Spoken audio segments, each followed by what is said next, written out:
শামসু ইয়ামবাগি লাহা আন তুদরিকাল কমার ওয়ালাল লাইলু সাবিকুন নাহার ওয়া কুল্লুম ফি ফালাকি ইয়াসবাহুন।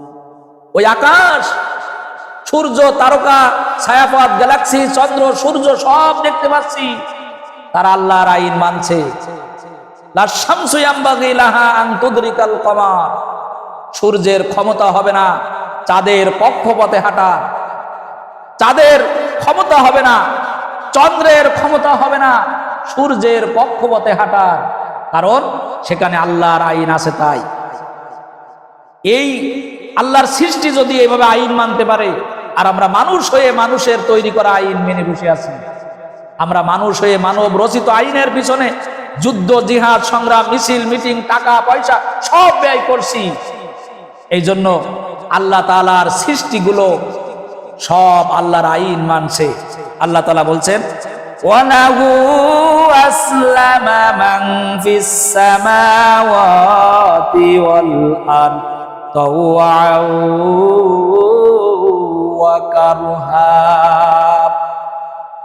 আসমান এবং জমিনে আল্লাহ তাআলা যা সৃষ্টি করেছে সব কিছু ইচ্ছায় অনিচ্ছায় আল্লাহর আইনের কাছে আত্মসমর্পণ করে দিয়েছে। সবাই আল্লাহর আইন মানছে, শুধুমাত্র কেবলমাত্র আমরা মানুষ, আমরা আল্লাহর আইন অমান্য করছি। আল্লাহর আইনটাকে ডোন্ট কেয়ার করে চলার চেষ্টা করছি। আল্লাহর আইন দুনিয়াতে প্রতিষ্ঠা করার চেষ্টা করছি না। জমিন আল্লাহর, আলা লাহুল খালকু ওয়াল আমর, জমিন আল্লাহর, এখানে আইন চলবে আল্লাহ, অথচ জমিন আল্লাহ, আইন চলছে মানুষের। Karl Marx, Lenin democracy, nationalism, capitalism, এই ফ্যাসিবাদ গুলো সব তৈরি করে সৃষ্টি করে আমাদের উপরে চাপিয়ে দিয়েছে, আমরা সেগুলোই মেনে চলছি। কিন্তু আল্লাহ রাব্বুল আলামিন বলছেন, আল্লাহ তাআলার আদেশ ছাড়া পৃথিবীতে কারোর আদেশ মানা জায়েজ হবে না। আল্লাহ তাআলার হুকুম মেনেই চলতে হবে। শয়নে স্বপনে, ইচ্ছায় অনিচ্ছায় আল্লাহ তাআলার কাছে আত্মসমর্পণ করে দিতে হবে। আল্লাহ তাআলা বলছেন, আসমান এবং জমিনে যত কীট পতঙ্গ, 18,000 মাখলুকাত, গাছ গাছালি, তরুলতা, যা কিছু দেখছো, সাব্বাহা লিল্লাহি মা ফিস সামাওয়াতি ওয়া মা ফিল আরদ।